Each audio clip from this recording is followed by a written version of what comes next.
की महिमा वर्णन करता है।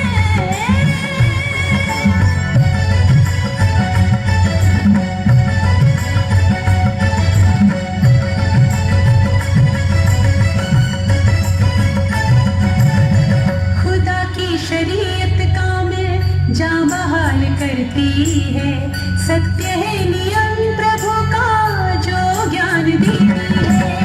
खुदा की शरीयत कामिल जाँ बहाल करती है, सत्य है नियम प्रभु का जो ज्ञान देती है। सिद्ध है प्रभु का वचन दिल को सुकून देता है, आज्ञा प्रभु की निर्मल नैनों की ज्योति है। आकाश मंडल ईश्वर की महिमा वर्णन करता है।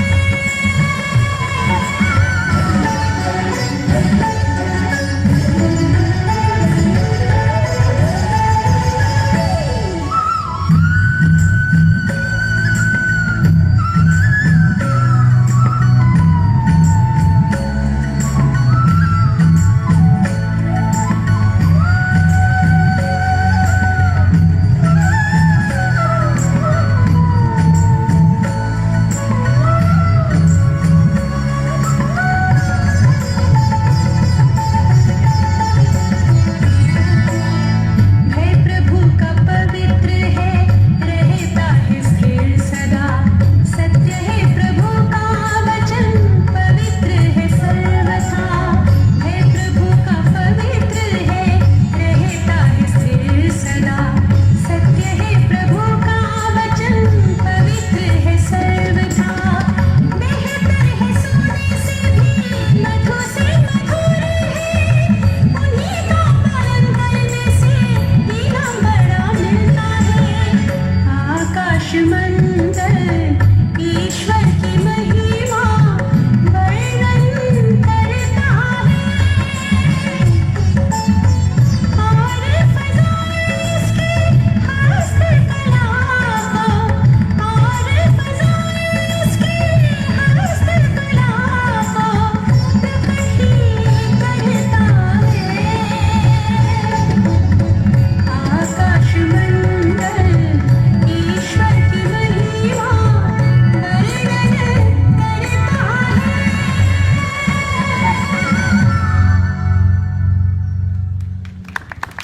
भजन संहिता अध्याय 19।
इंसान इस दुनिया में जन्म लेता है और पहले ही क्षण से दुनिया के तौर तरीके सीखने लगता है। वो दुनिया को निहारता है और आहिस्ता आहिस्ता उसके रंग में घुलने लगता है।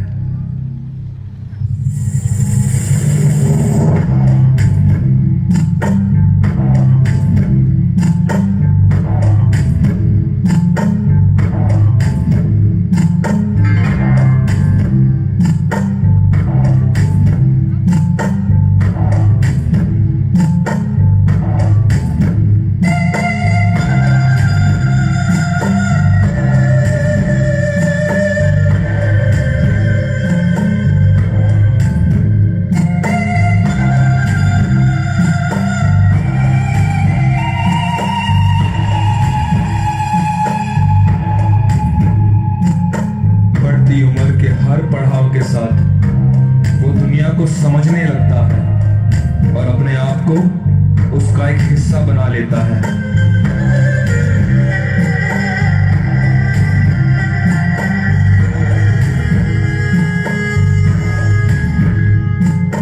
इसी प्रक्रिया के दौरान उसकी सोच, उसके विचार कायम होने लगते हैं और वो दुनिया से पूरी तरह जुड़ जाता है। फिर आती है दुनियावी जिम्मेदारियां।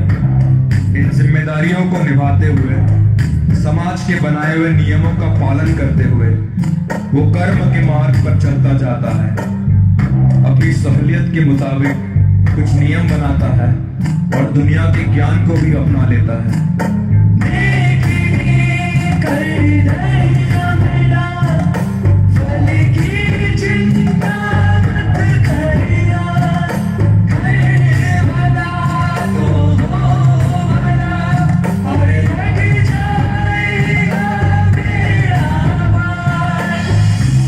जीवन के चक्र में, कर्मों के तार में इंसान उलझ जाता है। वो सोचता है कि वो जिंदगी जी रहा है, पर केवल एक भूल भुलैया में भटकते रहता है। हर दिन एक नई जिम्मेदारी, हर दिन एक नया कर्म मार्ग, पर इससे बढ़कर और क्या? क्या इससे आगे हमारे जीवन के कोई मायने नहीं? इतनी बड़ी दुनिया में क्या हमारे वजूद का दायरा इतना छोटा है? इंसान जिंदगी के रहस्य पर जाने बिना एक यंत्र की तरह जीता है। अपने वजूद को समझे बिना वो अंधकार में है और झूठ में जीता है।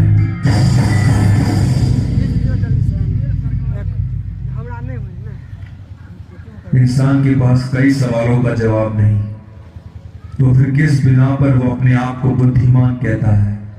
कौन है जो समुद्र की गहराई जान सकता है? कौन है जो जमीन और आसमान को नाप सकता है? कौन जानता है कितने तारे चमकते हैं आसमान पर? कोई इतनी खूबसूरत दुनिया कैसे बना सकता है? क्या आपने कभी इन बातों पर गौर किया? क्या आपने अपने खुद के जीवन को समझा है? आप कहां से आए हैं और इस जिंदगी के बाद कहां जाएंगे? क्या आप नहीं चाहते कि इन रहस्यों का भेद आपके सामने खोले? क्या आप अपने जानकर अनजान बनने वाली फितरत से बदलना चाहते हैं? सही बदलाव के लिए पहले सच जानना बहुत जरूरी है, और इस दुनिया की सबसे बड़ी सच्चाई खुदा है।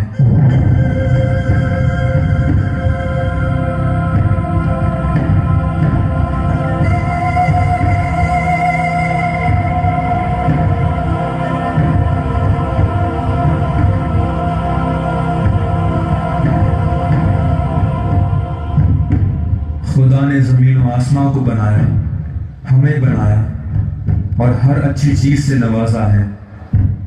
जीवन के चक्रव्यूह से बचने के लिए इंसान के लिए बहुत जरूरी है कि वो इस सृष्टि के निर्माण करता सच्चे परमेश्वर को जाने और ये बात समझ ले कि सिर्फ उसके और उसके कारण हमारा वजूद है। ये मुक्ति की तरफ पहला कदम होगा। मुक्ति क्या है? मुक्ति यानी छुटकारा दुनिया के चक्रव्यूह से, बुराइयों से, अंधकार से, आने वाली मृत्यु से, नरक की आग से। एक वक्त था जब लोग इन बातों पर ध्यान देते थे, लेकिन आज बदलते जमाने के साथ जिंदगी की भागदौड़ में लोगों की प्राथमिकता बदल गई है। लेकिन यह बदलाव केवल इंसान और उसकी सोच में आया है, क्योंकि वास्तव में कुछ नहीं बदला। आंखें बंद करके देखो, समय जैसा था वैसा ही है, जमीन जैसी थी वैसी ही है, और खुदा का प्यार हमारे लिए जैसा था वैसा ही है। खुदा प्यार है, जिंदगी है, सच्चाई है, लेकिन इस दुनिया में एक और मौजूदगी है जो खुदा की तरफ से नहीं, शैतान। वो नफरत और झूठ से भरा हुआ है और मृत्यु है, और उसी के फैलाए हुए जाल में आज इंसान फंसा हुआ है और सच्चे खुदा से दूर है। लेकिन ये हमारे लिए परमेश्वर की मर्जी नहीं। उसने हमें बनाया है तो वो हमें ऐसे ही नहीं छोड़ देगा। बाइबल में परमेश्वर का वायदा है कि उसकी योजना हमारे लिए कुशल की है, ना कि हानि की। और हमेशा की तरह खुदा ने अपने वादे को पूरा किया है। आज से करीब 2000 साल पहले एक शख्स इस धरती पर जन्मा, उद्धारकर्ता मसीहा, इस अंधेरी दुनिया की रोशनी, खुदा का अपना एक लौता बेटा। खुदा ने उसे इस धरती पर भेजा और उसके द्वारा हम सबको शैतान के जाल से निकलने का मौका दिया। वो एक ही है जो हमें इस दुनिया के चक्रव्यूह से, बुराइयों से और पापों से आजाद करता है। उसका नाम है यीशु मसीह।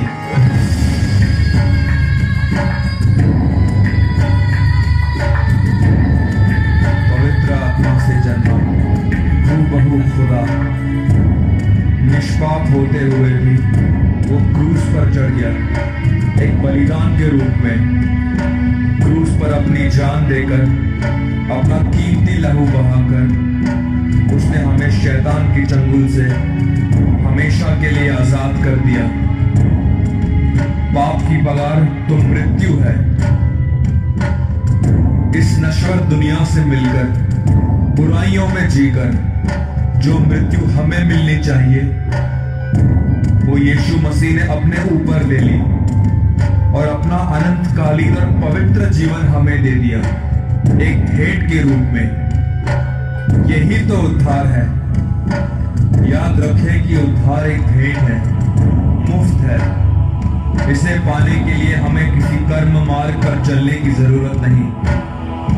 बाइबल हमें बताती है कि इंसान अपने अच्छे कामों के कारण नहीं, बल्कि अनुग्रह से विश्वास द्वारा बचता है। इसीलिए उद्धार पाने के लिए हमें यीशु मसीह पर विश्वास रखना है और उसके बताए हुए रास्ते पर चलना है, और वो हमें बचा लेगा।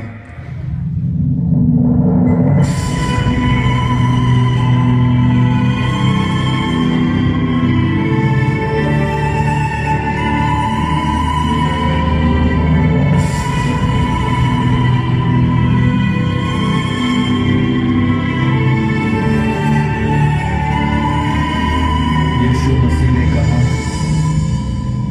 सच सच कहता हूं मैं तुमसे, जो मेरे वचनों को सुनता है, उस पर चलता है, जो मुझ पर ईमान रखता है, वो हमेशा की जिंदगी पाएगा और उस पर मृत्यु का कोई अधिकार नहीं होगा। जिस तरह यीशु मसीह भी मरकर तीसरे दिन हमेशा के लिए जीवित हो उठे, उसी तरह वो हमें हमेशा की जिंदगी देने आए हैं।